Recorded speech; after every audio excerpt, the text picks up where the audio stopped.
고린도전서 15장 17절에서 22절 말씀입니다. 만일 죽은 자가 다시 살아나는 일이 없으면 그리스도께서 다시 살아나신 일이 없었을 터요. 그리스도께서 다시 살아나신 일이 없으면 너희의 믿음도 헛되고 너희가 여전히 죄 가운데 있을 것이요.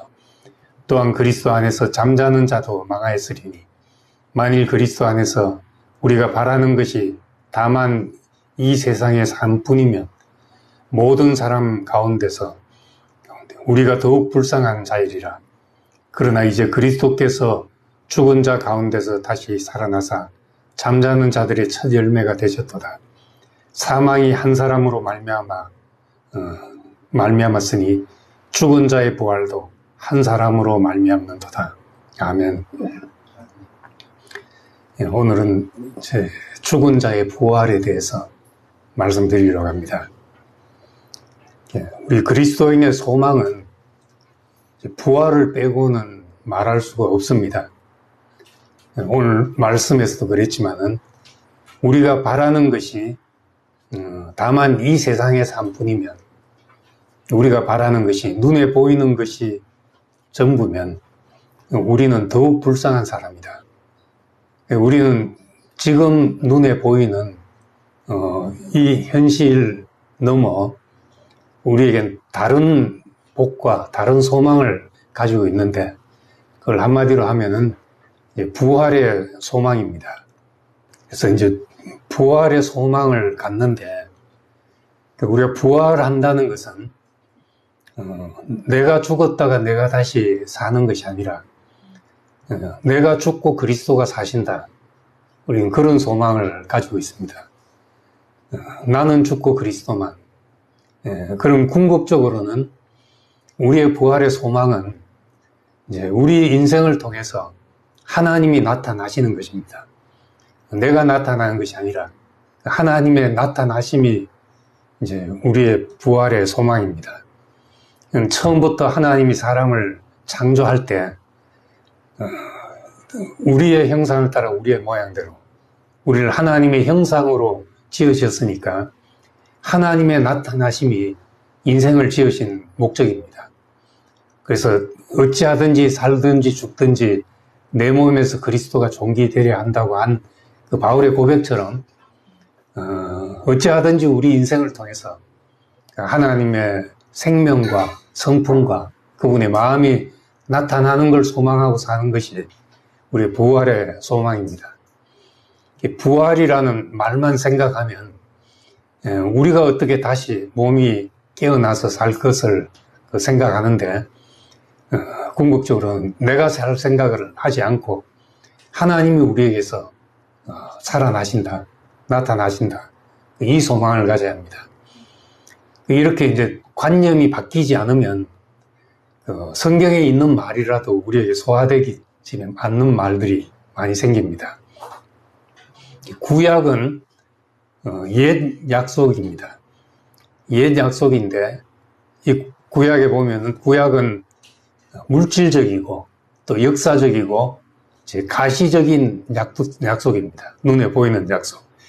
그래서 떡반죽 그릇이 메마르지 않는다. 원수가 한 길로 왔다가 10길로 도망간다. 그리고 내 왕위가 영원할 것이다. 다윗에게 한 약속도 마찬가지로 이런 건 전부 우리가 눈으로 볼 수 있는 약속입니다. 그런데 기대를 눈으로 볼 수 있는 걸 기대하면 아무것도 성취된 것이 없습니다. 굶어 죽는 사람들이 생기죠. 적이 들어와서 7길로 도망간 것이 아니라 점령당해서 나라가 피폐해지고 망한 일도 경험하고 다윗 왕이 영원할 것을 기대했는데 그 후손이 눈이 뽑히고 잡혀가고 이런 수모를 겪는 역사를 맞이하게 됐던 겁니다. 그럼 이 하나님의 약속이 어디서 성취되는가? 600년이 지나서 예수라는 사람 안에 와서 보니까 하나님이 한 모든 약속이 이 사람 안에서 인격적으로 영적으로 성취되었다. 이렇게 이제 믿게 된 것입니다. 그렇게 보게 됐고, 그렇게 믿는, 그렇게 전환된 것을 우리가 신약이라고, 새로운 약속이라고 그렇게 말합니다. 구약에서 신약으로 전환된 것, 이건 큰 변화지요. 하나님의 약속은 1.1획도 변함이 없이 그대로 있는데 우리에게 성취되는 방식이 달랐던 겁니다. 물질적인 것에서 영적인 것으로, 보이는 것에서 보이지 않는 것으로, 인격적인 축복으로 그렇게 바뀌게 됐습니다. 이제 이 전환을 맞은 사람은 이제 예수 그리스도 안에서 이 약속을 누리게 된 것이고, 이 전환이 안 된 사람들은 여전히 유대교 안에서 율법을 지키면서 살아야 했던 것이죠. 우리도 이런 이제 관념의 전환이 잘 돼야 우리 하나님을 따라갈 수가 있습니다. 형상이 없으신 분, 늘 변하시는 분을 우리가 따라갈 수 있습니다. 아침에 일기예보를 보니까 이제 비도 오고, 일요일, 월요일 다 비도 오고, 날씨가 전보다 시원해져서, 에어컨 아래 있으면 추울 수도 있겠다고 자켓을 입었습니다. 자켓을 입고 나니까 금방 땀이 나기 시작하는 거예요. 날씨가 습하고 해서. 그래서 안 되겠다고 얼른 벗고, 이제 이 제일 시원한 셔츠로 갈아입었죠. 조금만 더우면 우리가 옷은 그렇게 쉽게 갈아입을 수 있잖아요. 우리의 관념도 사실은 그 옷 같은 것인데, 우리의 고정관념이 되어버리면 참 바꾸기가 힘들어집니다. 옷처럼, 아침에 입었다가도 더우면 금방 벗을 수 있으면 얼마나 좋습니까? 이 고정관념이 있으면 없게 되죠. 형상이 없기 때문에 우리는 어떤 형상도 만들지 않고 있어야 되는 것은 실제로 내가 어떤 고정관념도 가지고 있지 않아야지 형상이 없는 분을 따라갈 수 있게 됩니다. 이 부활에 대해서도 마찬가지입니다. 부활을 우리가 어떻게 이제 부활을 경험할 것인가? 중요한 것은 2000년 전에 예수님이 부활하신 것을 믿냐 안 믿냐 이런 문제보다 오늘 나는 부활을 어떻게 경험할 것인가 하는 것이 우리에게 중요한 문제입니다. 성경에 보면 부활신앙은 부활한 주님이 제자들에게 나타나심으로 시작이 됐습니다. 빈 무덤에서 예수의 부활에 대한 천사들의 증언을 들었다고 하는 여자들, 그리고 갈릴리에서 예수의 나타나심을 보았다고 하는 제자들, 이 얘기가 전부일 수도 있습니다. 그 전에는 제자들도 부활을 이해하기가 어려웠습니다.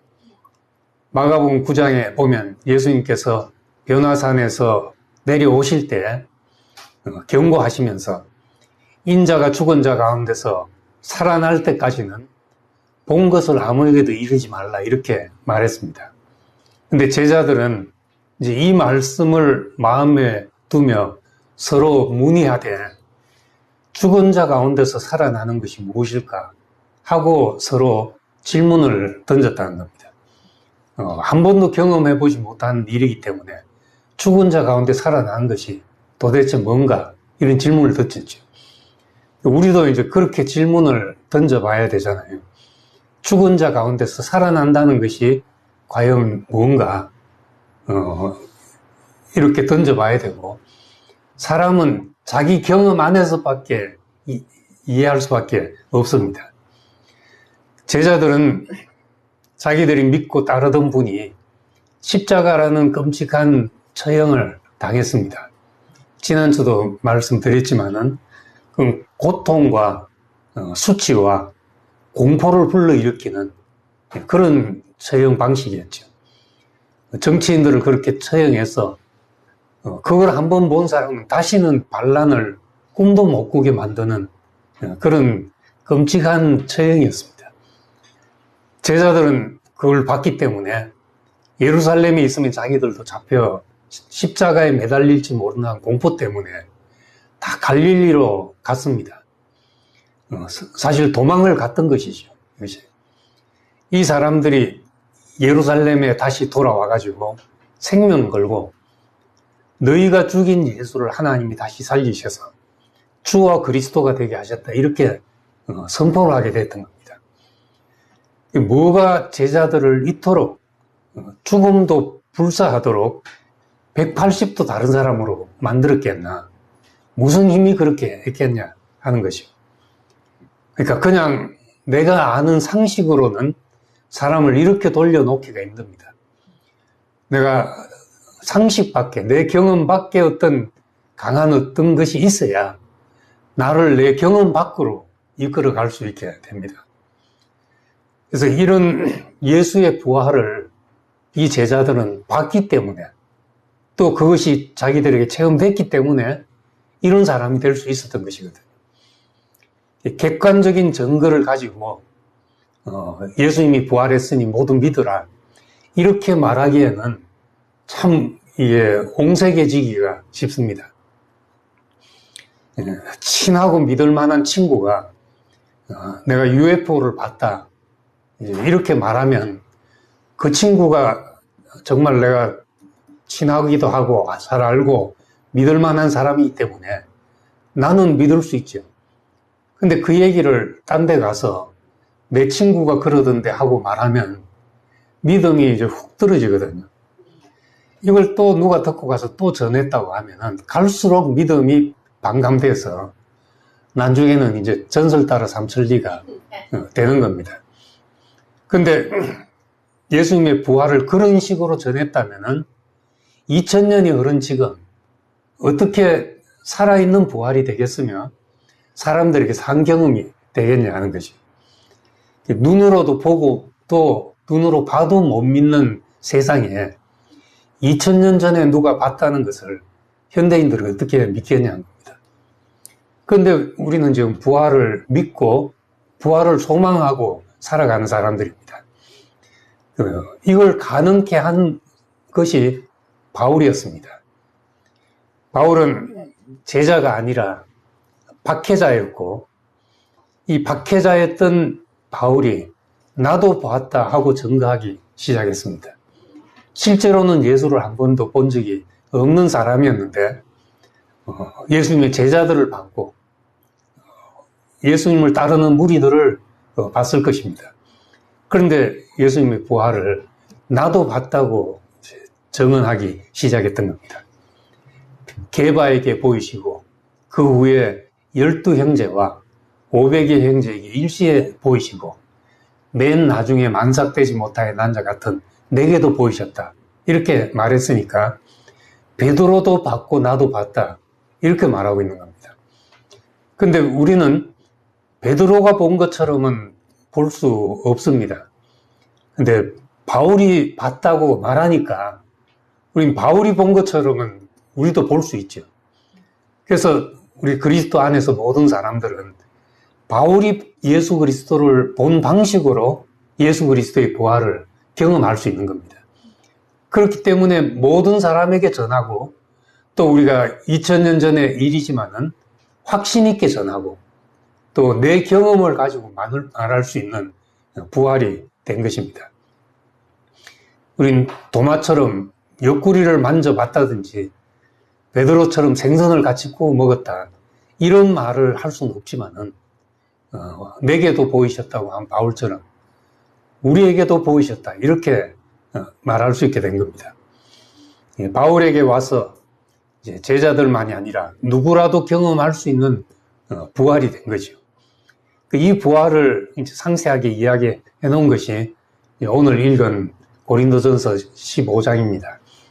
고린도전 부활에 관해서 말하자면 고린도전서 15장은 한번 처음부터 끝까지 다 숙지를 할 필요가 있습니다. 바울이 봤다고 한 것이 뭔가, 바울은 뭘 본 것인가 하는 겁니다. 물론 다메섹 도상으로 가다가 예수의 음성을 들었고 희한한 빛을 봤다는 증언도 있습니다. 근데 바울은 예수의 죽음을 직접 보지 못했지만은 스테반의 죽음을 봤습니다. 스테반의 죽음이 예수의 죽음과 그대로 오버랩되는 한 사람의 죽음을 봤던 거죠. 그걸 우리 천사처럼 빛나는 사람을 봤던 겁니다. 죽으면서까지 주여 이 죄를 그들에게 돌리지 마옵소서 하는 사람을 본 것입니다. 바울에게 부활한 주님을 어디서 봤냐고 만약에 묻는다면 그의 몸인 교회에서 봤던 거죠. 그의 몸인 그리스도인들, 예수를 믿는 사람에게서 예수를 생생하게 봤던 것입니다. 그래서 바울에게서만 독특하게 그리스도의 몸이라는 개념이 나오게 됐습니다.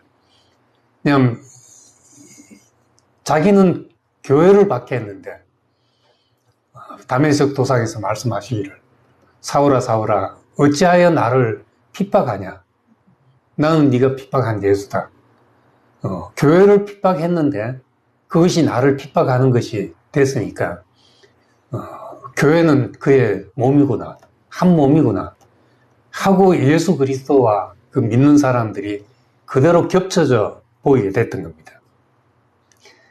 그래서 이 사람은 엄청난 일을 경험할 때 사람은 바뀌게 돼 있습니다. 어떤 충격적인 일을 겪으면 이 트라우마처럼 그 기억이 그 머릿속 가장 깊은 곳에 그 해마의 기억이 된다 그러잖아요. 깊은 곳에. 그래서 그 충격적인 것은 치매 환자도 안 잊어버립니다. 저희 어머니가 이제 말년에 이제 기억이 흐려지고 그날 일어난 일을 거의 기억을 못 하시게 되는데 아버지가 사고를 당하셔가지고 차가 후진하는데 치인 것을 이제 어머니가 본 거죠. 그건 하루도 안 잊어버리시는 거예요. 매일 그 이야기를 다시 꺼내가지고 그 인간이 차를 후진하다 그래 됐다는 이야기를 되뇌인데 그건 어떻게 그렇게 기억을 잘 하시는지 그 깊이 기억되면 그건 이제 평생도 기억이 되고 잊혀질 수 없는 것이 되죠. 사람은 대부분은 있기 때문에 또 건강하게 살고 잊을 건 빨리 잊고 사는데 정말 중요한 것도 기억해야 되잖아요. 그래서 트라우마 걸리는 것과 꼭 반대 방법으로 정말 하나님이 우리의 깊숙이 당신의 나타나심을 새기면 우리는 그로 말미암아 변하지 않을 사람이 되는 겁니다. 변하지 않을 수 없는 사람이 됩니다. 그래서 정말 말씀을 들어도 정말 그래야지 이것이 복이구나 하고 하다가도 하루만 지나도 열받을 일이 생기면 열폭하고 또 다 잊어버리고 그게 우리의 해마 속에 깊숙이 기억되면 얼마나 좋겠습니까? 근데 바울은 그렇게 기억이 된 거죠. 자기가 한 번도 생각해보지 못했던 일이 자기 인생에 일어나게 된 겁니다. 이 나사렛에서 무슨 선한 것이 나겠냐 그 정도가 아니라 오히려 하나님을 망령되이 일컫는다고 생각하고 다 잡아 죽여야 됐다고 하는 사람 속에서 하나님의 나타나심을 경험했을 때 바울은 바뀌지 않을 수가 없었던 겁니다. 그래서 바뀌지 않고는 자기의 인생에 일어난 일을 해석할 수 없기 때문에 그래서 사울은 바울이 될 만큼 부활은 그에게 큰 경험이었습니다. 우리는 부활은 못 봤지만은 부활을 경험한 사람들은 그 변화를 볼 수가 있습니다. 그가 죽고 하나님이 나타나시는 사람들을 볼 수 있기 때문에 그 변화가 우리에게는 부활이죠. 부활이라는 말을 이제 예수님에게만 우리는 씁니다. 그런데 어떤 작가들은 이제 부활이라는 것을 다른 관념으로 쓰잖아요. 부활이라는 소설도 있고, 그건 전혀 다른 기독교 용어로 한다면은 다시 태어나는 것이요. 우리가 거듭난다는 것, 이것도 죽고 다시 나는 것이잖아요. 부활도 죽고 다시 사는 것이니까 사실은 우리는 이제 부활했다 이런 말을 잘 쓸 필요는 없지만은 거듭남이라는 의미가 실제 우리가 매일매일 경험해가는 부활인 것이죠. 그것이. 그래서 바울이 말한 것처럼 내가 그리스도와 그의 부활의 권능과 그 고난에 참여함을 알고자 하여 그의 죽으심을 본받아 어떻게 해서든지 죽은 자 가운데서 부활에 이르려 한다. 이 내용은 매일매일 날마다 죽노라 말하면서 매일매일 거듭나는 이야기를 하고 있습니다. 그거를 거듭난다고도 하지만은 빌립보서 3장에서는 부활에 이르려고 한다. 이렇게 말하고 있는 겁니다. 그래서 우리는 부활을 우리 인생의 거듭남을 통해서 매일 경험해가고 있는 것이죠. 날마다 죽는다면 날마다 다시 사는 경험을 하게 될 것이고 매일매일의 부활을 경험하게 될 것이랍니다.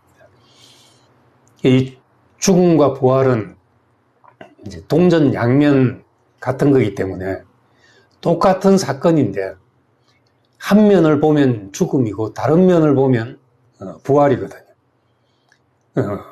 어떤 사람에게서 그 사람에게 있는 고난의 잔을 받고 있는데 옆에서 보니까 그 잠잠히 고난의 잔을 받고 있는 모습이 영광스러워 보이더라.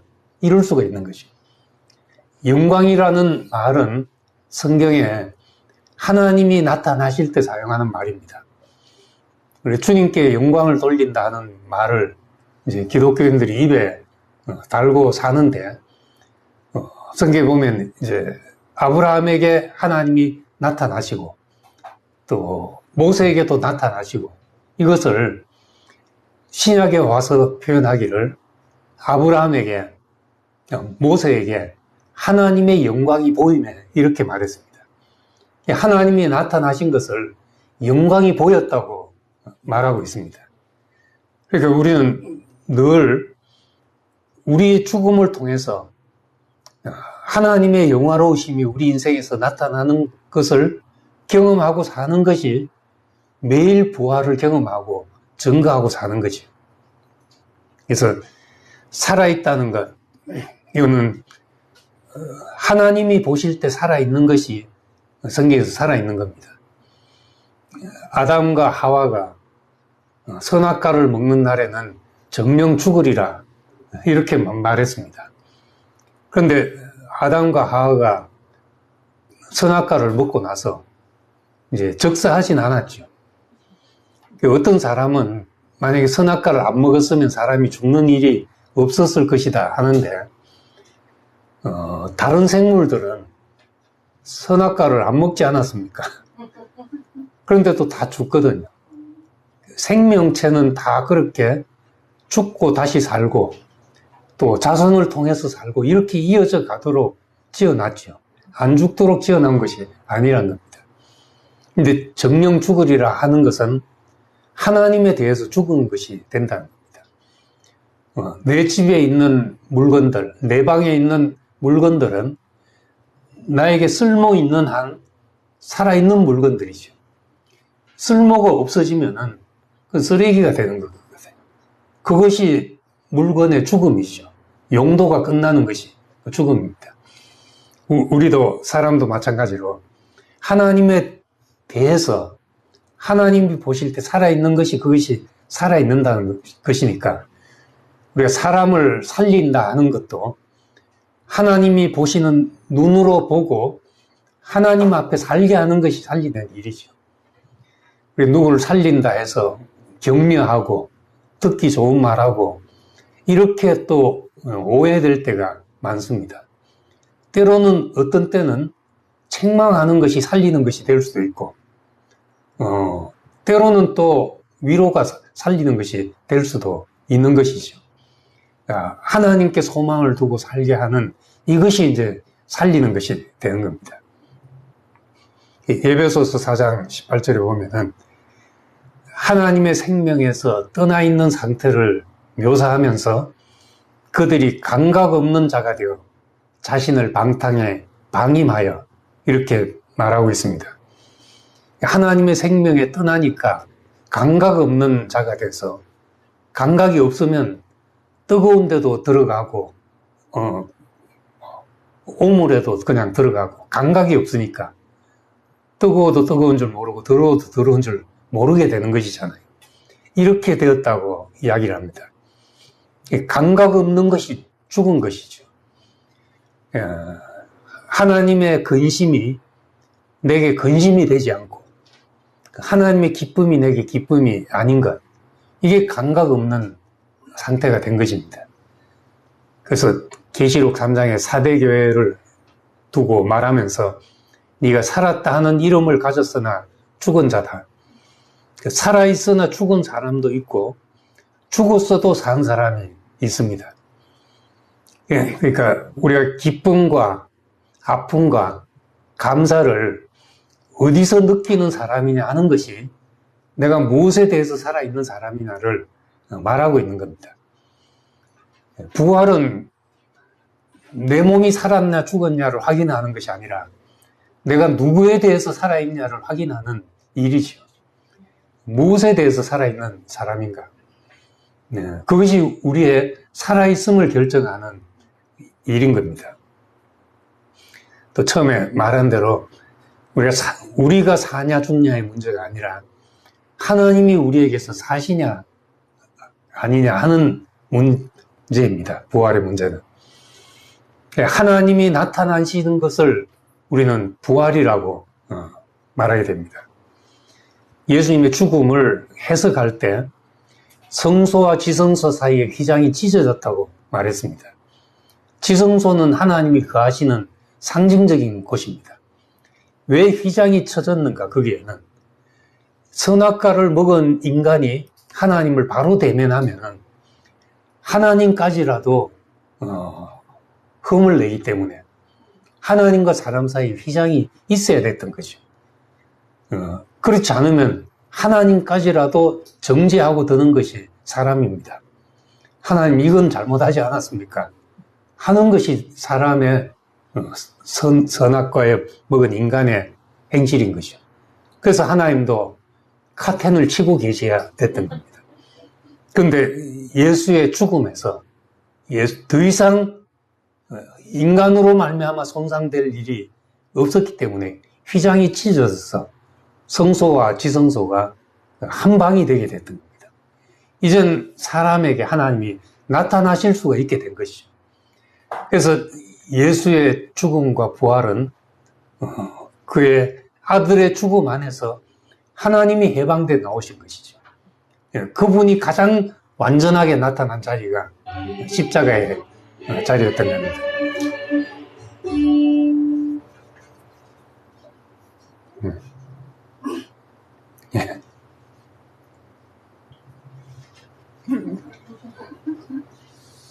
바울이 말한 것처럼 이제는 내가 사는 것이 아니고 그리스도께서 사시는 것이다.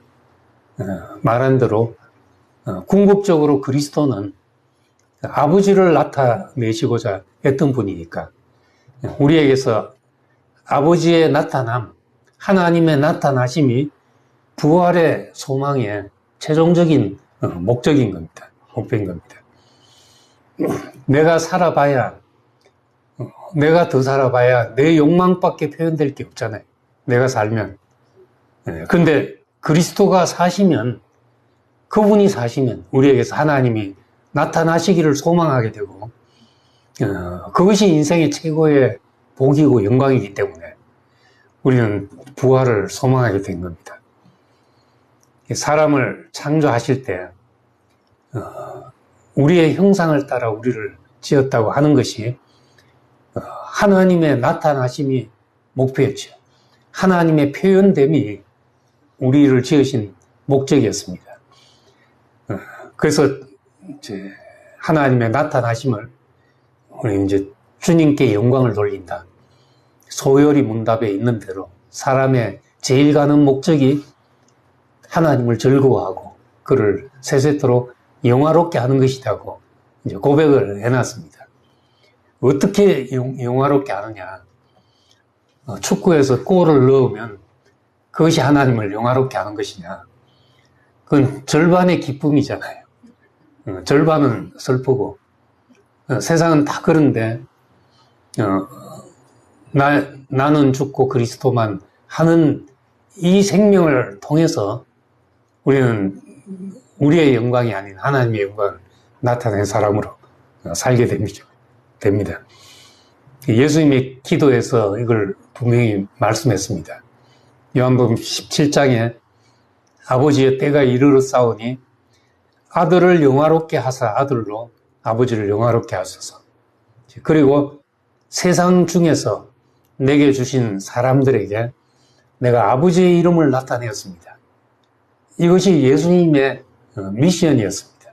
예수님의 소명이었고, 모든 인간을 지으신 하나님의 목적이기도 한 겁니다. 그래서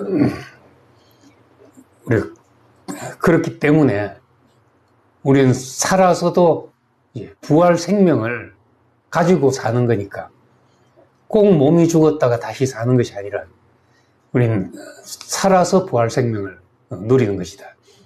사람들이 이제 그것을 못 봤기 때문에 예수님은 살아서도 나는 부활이요 생명이니 그렇게 말씀하시지 않았잖아요. 그때도 이미 부활이셨던 겁니다. 그러므로 사람들이 그걸 못 봤기 때문에 죽음을 통해서 하나님을 나타내시게 된 것이죠. 그래서 부활의 목표가 내가 죽었다가 내가 다시 사는 것이 아니고 우리의 그 시한부 생명으로 다시 돌아오는 것이 아니라는 것을 분명히 인식할 필요가 있습니다. 나를 통해서 하나님이 사시는 것이다. 하나님이 나타난 것이다. 그래서 바리새인들과 사두개인들이 부활에 관해서 논쟁할 때 자세히 보면 바리새인들은 부활을 믿었습니다. 그런데 그 믿는 부활이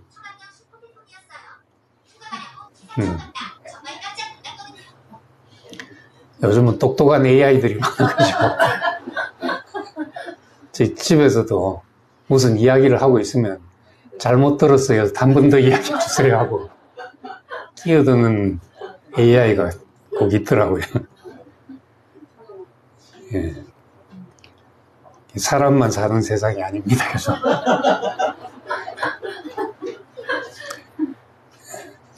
그래서 이 부활에 관한 논쟁을 가지고 바리새인들과 사두개인이 예수께 왔습니다.